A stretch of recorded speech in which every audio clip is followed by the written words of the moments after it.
এই পর্যায়ে আমরা চার্ট নিয়ে আলোচনা করব।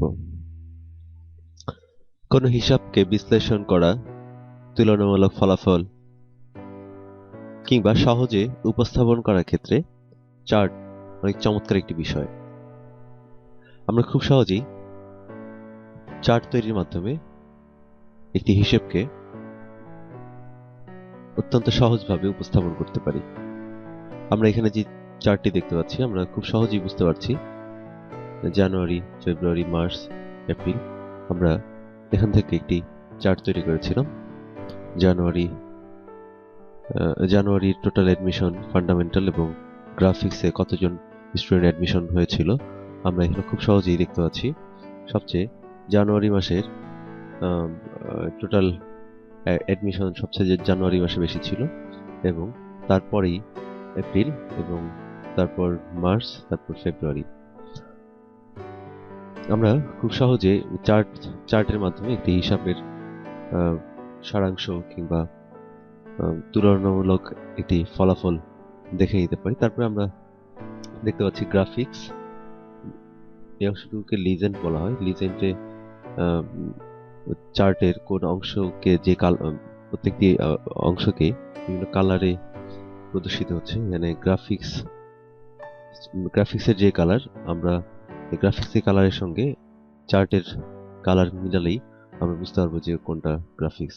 আমরা এখানে দেখতে পাচ্ছি গ্রাফিক্সে সবচেয়ে বেশি স্টুডেন্ট ভর্তি হয়েছে মার্চে, তারপরেই জানুয়ারি, তারপর ফেব্রুয়ারি এবং তারপর এপ্রিলে সবচেয়ে কম সংখ্যক স্টুডেন্ট ভর্তি হয়েছে। এবং ফান্ডামেন্টালের কি অবস্থা? ফান্ডামেন্টাল একইভাবে দেখতে পাচ্ছি আমরা, এপ্রিলে সবচেয়ে বেশি স্টুডেন্ট, তারপর জানুয়ারি, ফেব্রুয়ারি, মার্চ।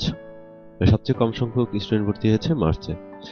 তো আমরা এখন দেখব যে কিভাবে এরকম চমৎকার একটি চার্ট আমরা তৈরি করতে পারি। এই জন্য প্রথমে একটি হিসেব আমরা আমাদের চার্ট তৈরি করে নিতে হবে। আমি একটু চার্টটিকে সাজিয়ে নিব। মার্চ,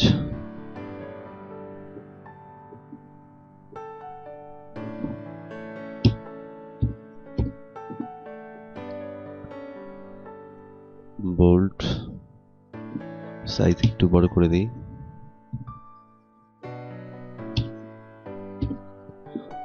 ওয়ার্প,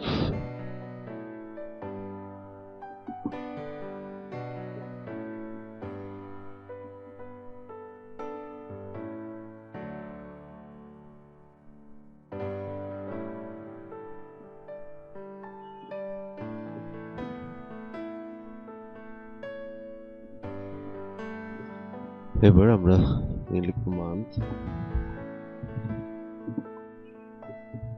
জানুয়ারি, ফেব্রুয়ারি, March, April.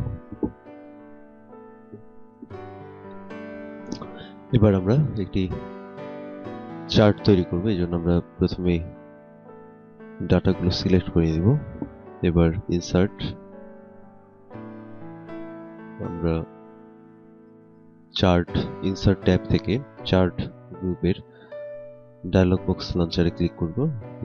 Chart dialogue box আসবে। এখানে বিভিন্ন ধরনের চার্ট রয়েছে। আমরা প্রথমে কলাম চার্ট তৈরি করব এবং পরবর্তীতে চার্ট পরিবর্তন করার প্রয়োজন হলে আমরা চার্ট পরিবর্তন করব। তো এ পর্যায়ে আমরা কলাম চার্ট তৈরি করব। একটি কলাম, ওকে। আমরা দেখতে পাচ্ছি একটি চার্ট তৈরি হয়েছে এবং আমরা খুব সহজেই এখান থেকে আমাদের হিসেব বা যে টেবিলটি রয়েছিল টেবিলের হিসেব বিশ্লেষণ পাচ্ছি। এবার আমরা চাইলে আরো চার্টটিকে আরো সুন্দরভাবে সাজিয়ে নিতে পারি। এই জন্য প্রথমে আমরা একটি চার্ট টাইটেল যুক্ত করব। চার্ট টাইটেল যুক্ত করার জন্য আমরা লেআউটে ক্লিক করব। লেআউট এবং ফরম্যাট দুটি কন্টেক্সচুয়াল ট্যাব। ডিজাইন আমরা দেখতে পাচ্ছি চার্টের বাইরে ক্লিক করলে নরমালি যেই ট্যাবগুলো রয়েছিল সেই ট্যাবগুলো আছে। এবার আমরা চার্টটিতে ক্লিক করার সাথে সাথে আর তিনটি কন্টেক্সচুয়াল ট্যাব এসেছে, ডিজাইন, লেআউট এবং ফরম্যাট। আমরা এই কন্টেক্সচুয়াল ট্যাবগুলো ব্যবহার করে চার্টকে আরো সুন্দরভাবে সাজিয়ে নিতে পারি। আমরা প্রথমে একটি টাইটেল যুক্ত করব, এজন্য লেআউট ট্যাবে ক্লিক করলাম। এবার চার্ট টাইটেলে ক্লিক করে আমরা সেন্টার্ড ওভারলি টাইটেল অথবা অ্যাবভ চার্ট, আমরা অ্যাবভ চার্ট সিলেক্ট করব, তাহলে চার্টের উপরে টাইটেল যুক্ত হবে। এবার আমরা এখানে একটি টাইটেল দিব, কম্পিউটার ওয়ার্ল্ড অ্যাডমিশন রিপোর্ট 2013। এবার আমরা অ্যাডমিশন রিপোর্ট লেখাটিকে একটু ছোট করে দিব, হোম।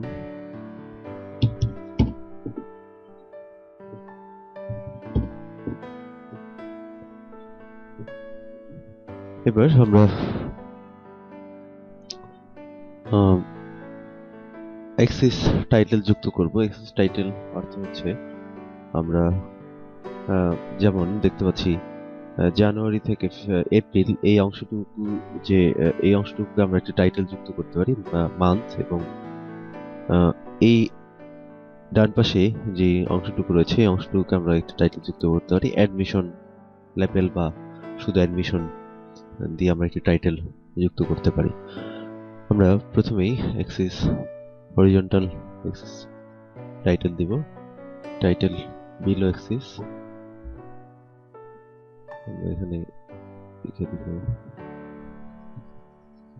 মান্থ,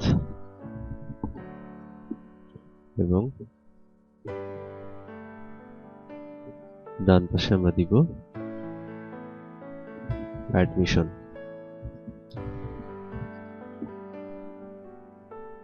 এবার আমরা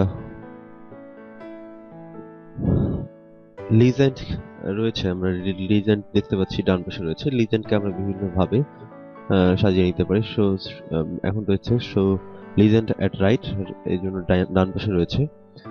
টপ দিলে আমরা লিজেন্ডগুলো টপে দেখতে পারবো, টপে চলে এসেছে। আমরা চাইলেই লেফটে নিয়ে আসতে পারবো, বটম।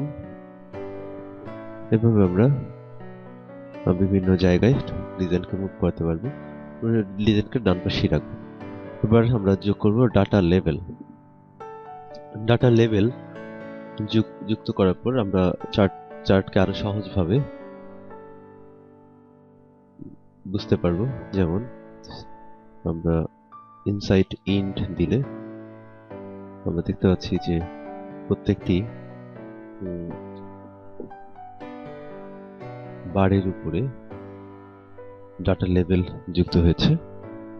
যেমন ফান্ডামেন্টাল জানুয়ারিতে ফান্ডামেন্টাল 50, গ্রাফিক্স 53 এবং টোটাল অ্যাডমিশন 103। আমরা এই ডাটা লেভেলকে আরো সুন্দরভাবে সাজিয়ে নিতে পারি। সাইট আউটসাইড ইন্ট, ইনসাইড ইন্ট, সেন্টার, আমাদের প্রয়োজন অনুযায়ী আমরা এভাবে সাজিয়ে নিতে পারবো। মোর ডাটা লেভেল ক্লিক করে আমরা ডাটা লেভেলকে বিভিন্নভাবে ফরম্যাট করতে পারি। আমরা চাইলে উঠিয়েও দিতে পারি। ফিল কালার,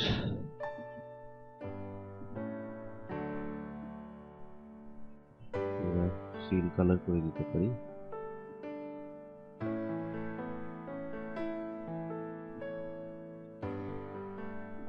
আমরা চাইলে আমরা একটু কালার হালকা করে দিতে পারি।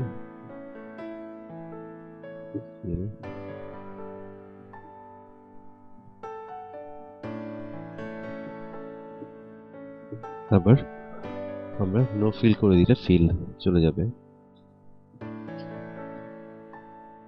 No feel. এভাবে আমরা খুব সহজেই চার্টে ডাটা লেভেল যুক্ত করতে পারি। এছাড়া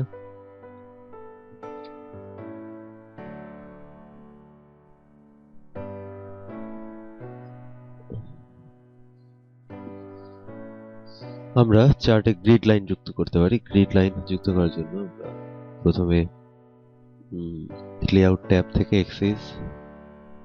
এক্সেস থেকে major and minor grid line দিব। আমরা দেখতে পাচ্ছি মেজর এবং মাইনর গ্রিড লাইন তৈরি হয়েছে।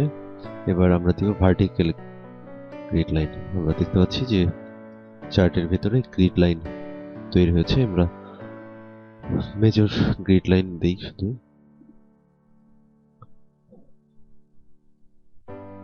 এভাবে আমরা চার্টকে আরো সুন্দরভাবে সাজিয়ে নিতে পারি। এবার আমরা দেখব চার্ট পরিবর্তন করা যায় কিভাবে। আমরা খুব সহজেই চার্টকে পরিবর্তন করতে পারি।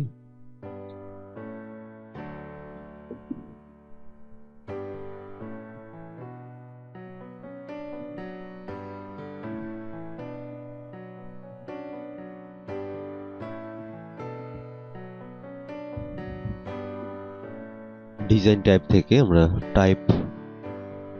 চেঞ্জ চার্ট টাইপে ক্লিক করব। আমরা এখানে change chart type dialogue box open হয়েছে। এবার আমরা এখান থেকে যেটা চার্ট আমরা পরিবর্তন করতে চাই, যেমন পাই চার্ট আমরা সিলেক্ট করব। দেখতে পাচ্ছি পাই চার্ট এসেছে। এবার আমরা পাই চার্ট নির্বাচন করলাম, ওকে। আমরা দেখতে পাচ্ছি যে ওই কলাম চার্টটি পরিবর্তিত হয়ে আমরা পাই চার্টে রূপান্তরিত হয়েছে। এখানে মান্থলি একটি রিপোর্ট আমরা দেখতে পাচ্ছি, জানুয়ারি, ফেব্রুয়ারি, মার্চ, এপ্রিল, অর্থাৎ কোন মাস, প্রত্যেকটি মাসের আলাদা আলাদা এটি আমরা রিপোর্ট দেখতে পাচ্ছি। Change chart type,